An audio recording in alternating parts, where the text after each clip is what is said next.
Since the inception of the Overwatch League, players from around the world have been climbing through the various tiers of competition so that they may one day find themselves on the stage competing in the grand finals. But there's one other event that every player wants to compete in, the Overwatch World Cup.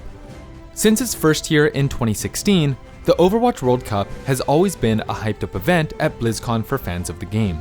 While the first World Cup served as a preview of what fans may expect from the Overwatch League, the tournament has grown into a special event in its own right. As opposed to the rigid league system of franchise cities like the Overwatch League or the LCS, the Overwatch World Cup was a fun event that celebrated Overwatch and all the talented players from around the world, making it the closest thing we have to an Olympic-style esports event. With the tournament serving as one of the few chances for fans to see some of the best players from each country team up and face off against each other, with national pride on the line, it became an opportunity for dream lineups and dream matches to take place. As a result, through its 4-year run so far, the Overwatch World Cup has become a tournament that some fans look forward to more than the Overwatch League itself. You know, I've been inspired by this crowd. I spent 5 years of my life living in South Korea and I loved it. But today, you know what? I'm going to be an American. What a swerve! I did not expect this. You did not expect this at all. I didn't. You know, people have been wanting me to cheer for America for years, to protect the Americans. This is one of my And top 10 anime betrayals right here. Unbelievable. You know what, Golden Boy? Today's not that day. No? What? There it is. Oh, no! This is a double turn. A heel turn. One of us. Oh, It's Korea, baby.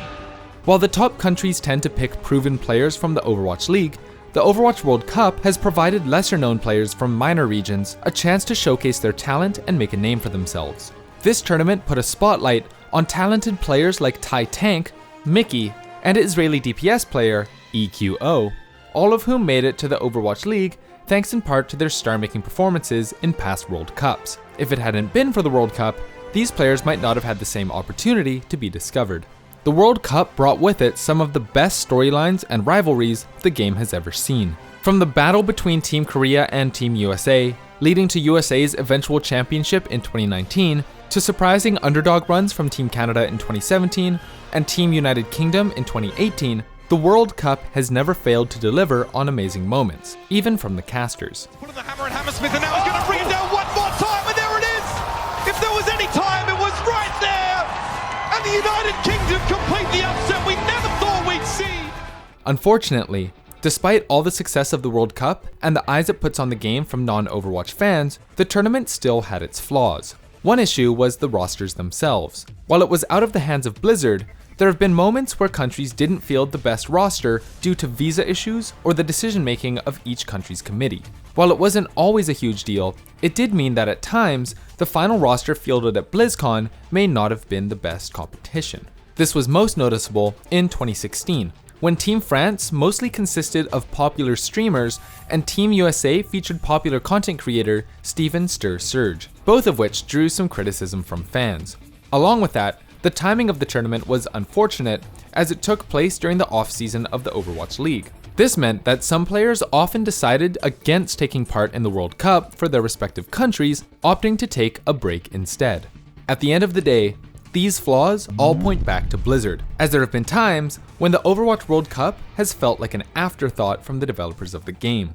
This was most evident in 2019, the most recent World Cup. Further ado, I want to get this going. I want to get those teams on stage. So please make some noise for Team USA.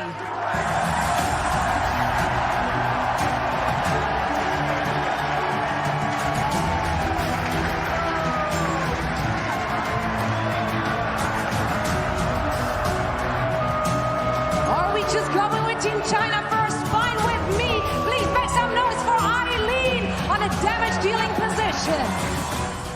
Amid the company making cuts across the board, the first big hit to the World Cup was that teams outside the top 10 had to self-fund their trips to BlizzCon, causing dozens of countries like Poland, Thailand, and Malaysia to drop out of the tournament. While something as simple as sponsorships could have fixed the issue in the past, 2019 also saw Blizzard do away with custom jerseys in favor of one universal design with colors changed for each team. While some teams still released alternative jerseys as a part of their fundraising efforts, not being able to see those jerseys on stage was another disappointing aspect of the 2019 World Cup. It felt like Blizzard didn't want to host a World Cup in general, with many questionable changes to the format. Due to having multiple qualifiers around the world, the 2019 World Cup became a 3-day event. While this meant more teams were able to attend BlizzCon for the tournament in general, it came with its own issues as well. The preliminary rounds that took place were all online matches. As a result, of the 28 teams that competed, 18 were eliminated after the online preliminaries and sent home.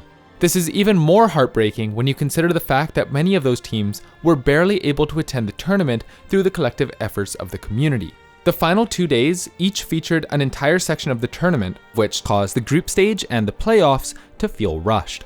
Along with the production issues that plagued the entire tournament and brought a lot of confusion, it left a lot to be desired for viewers and took away from what was still another amazing tournament in terms of match quality.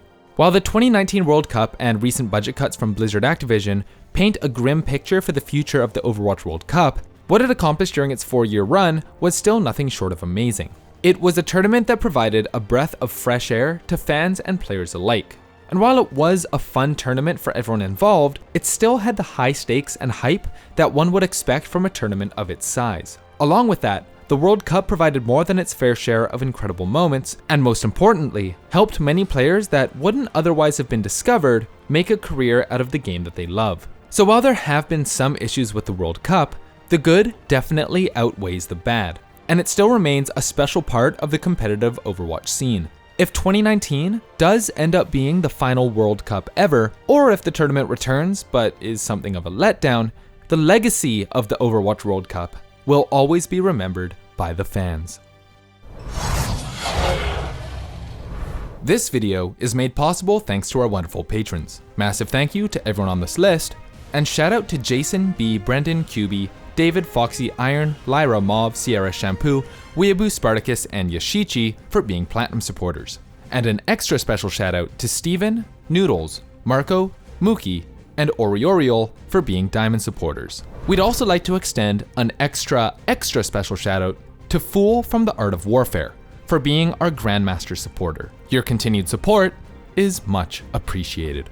If you also want to support our channel and unlock perks, check out the Patreon link in the description below or join our Discord server. If you want to help us out in a different way, leaving a like, subscribing, and hitting the bell to stay up to date is also appreciated. My name is Jonah, thanks for watching.